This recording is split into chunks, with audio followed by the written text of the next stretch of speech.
प्रभात न जगेंद्राण लोकेशना वित्तेशना पुत्रेशना। यह हमारी आज की आध्यात्मिक चर्चा का विषय। लोकेशना वित्तेशना पुत्रेशना। देखिए, लोकेशना वित्तेशना तथा पुत्रेशना में पुत्रेशना को अत्यंत बलवती बताया गया है।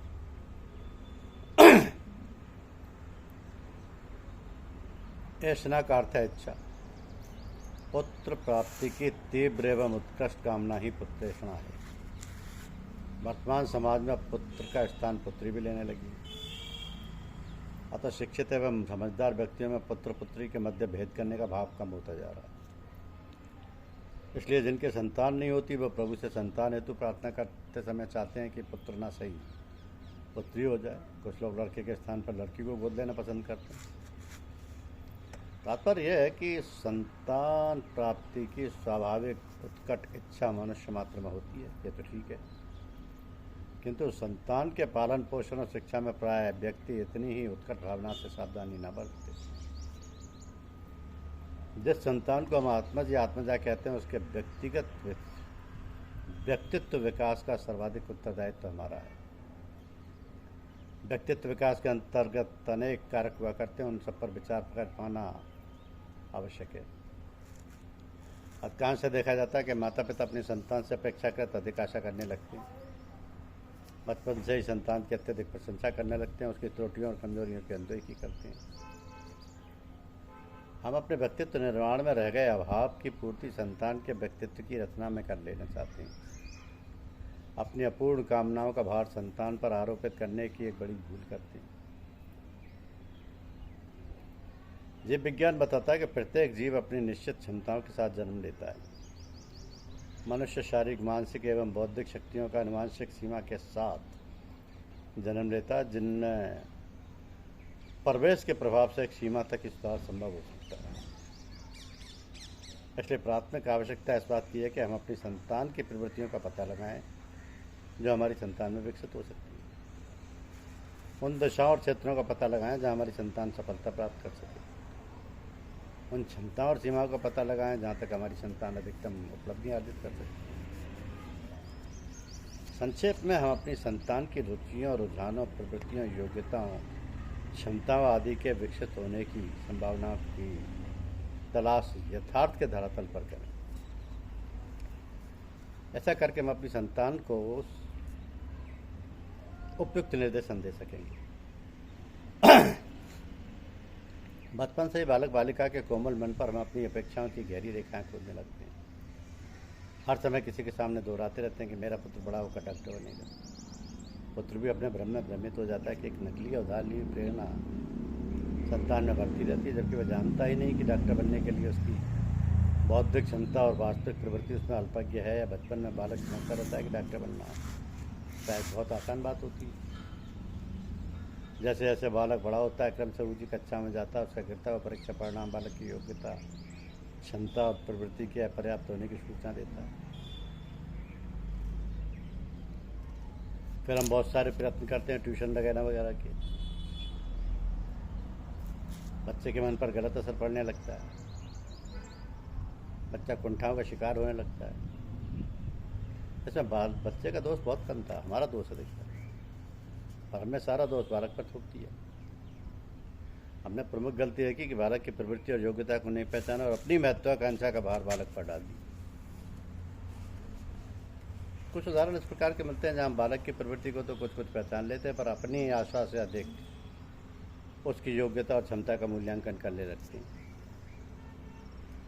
हम कहते हैं हमारी पुत्री बहुत अच्छा गाती है, देखना एक दिन लता मंगेशकर से भी बड़ी गायिका बनी।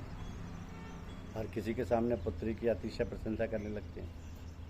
पुत्री के भोले मन में भ्रम पड़ने लगता है, वह स्वयं को एक महान गायिका मानने लगती है और इस प्रकार उसके मन में एक श्रेष्ठता की ग्रंथि बन जाती है, सुपीरियरिटी कॉम्प्लेक्स। बड़े होने पर यथार्थ के धरातल पर जब पुत्री स्पर्धा में पिछड़ने लगती है और अपेक्षित सफलता के स्थान पर असफलता सामने आ खड़ी होती है, तब हम नहीं जानते कि पुत्री के मन में जन्मा हताशा का भाव उसकी मनोविदलता तक बढ़ा सकता है। यहाँ हम दो गलतियाँ प्रमुख रूप से कर रहे हैं। पहली है कि पुत्री की प्रवृत्ति का आभास तो पाया, किंतु उसकी क्षमता को नहीं पहचाना। इस क्षमता का कहाँ तक विकास हो सकता है उस सीमा को नहीं पहचाना। दूसरी गलती हुई, आशा से अधिक मूल्यांकन करके अनपेक्षित रूप से पुत्री के मन में श्रेष्ठता की ग्रंथि बांध देंगे।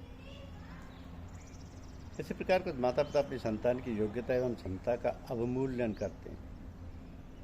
ऐसे बालक के मन में निराशा और असंतोष का भाव उत्पन्न होता है।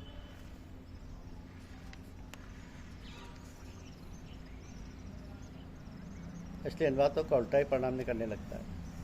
मनोवैज्ञानिक रूप से बच्चे के प्रति ऐसा व्यवहार कदापि उचित नहीं है। उससे बच्चे के मन में तरह तरह की कुंठाएं बन जाती हैं। अनेक उदाहरणों में देखा जाता है, माता पिता अपनी महत्वाकांक्षाएं तो बच्चे पर आरोपित कर देते हैं और व्यक्तिगत रूप से बच्चे पर ध्यान नहीं देते।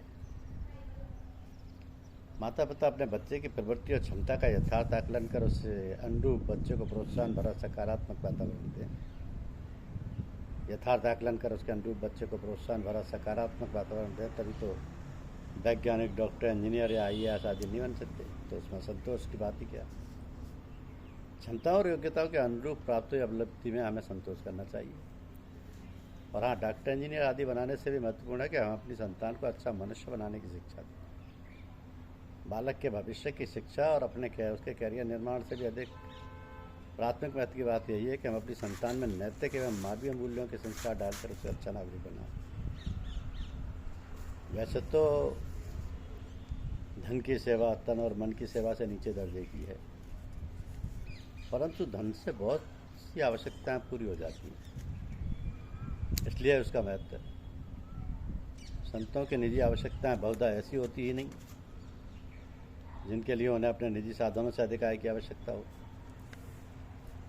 फिर ईश्वर कृपा से उनके थोड़े साधनों में भी ऐसी सिद्धि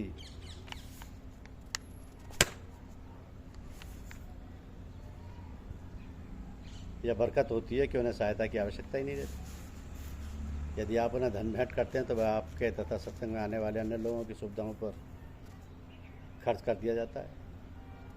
संतों की आर्थिक तथा अन्य आवश्यकताओं की पूर्ति का भार भगवान पर रहता है और भगवत कृपा से वह किसी प्रकार अपने आप पूरा होता रहता है। वह आपकी भेंट आदि के सहारे नहीं चलते। ये सबको भली भांति समझ लेना चाहिए।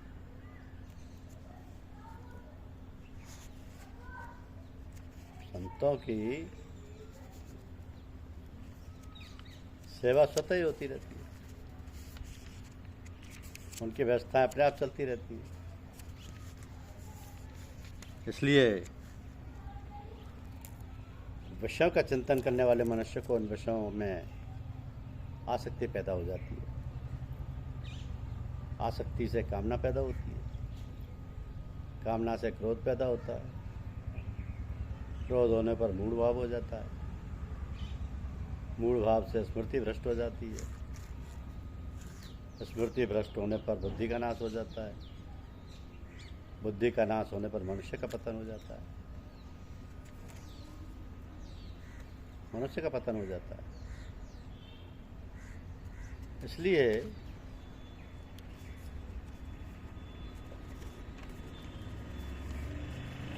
अपने आप को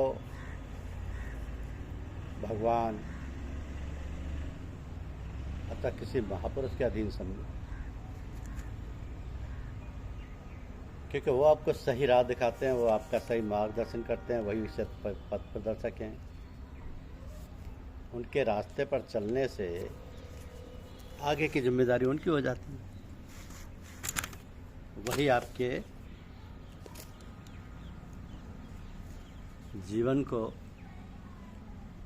जीवन का उद्देश्य प्राप्त कराने में सहायक होती है। परमपिता परमात्मा से साक्षात करा देते हैं, जन्म मरण के बंधन से मुक्त कर देते हैं, दिव्य सत्ता के अनुभव की अलौकिक भूमि में जहाँ इंद्रियां मन में, मन बुद्धि में, बुद्ध चित्त में और चित्त की वृत्तियाँ आत्मा पुनः परमात्मा में समाहित हो गई हैं। उस परमात्मा रस की लोकोत्तर भूमि में ये होश किसे है कि बगल में कौन है, किससे मिल रहा है। इसलिए लोग प्रभु की इस विचित्र लीला को जान ही नहीं पाए। जानना तो दूर, आवास ही नहीं होता, लेकिन गुरु सब आवास करा देते हैं।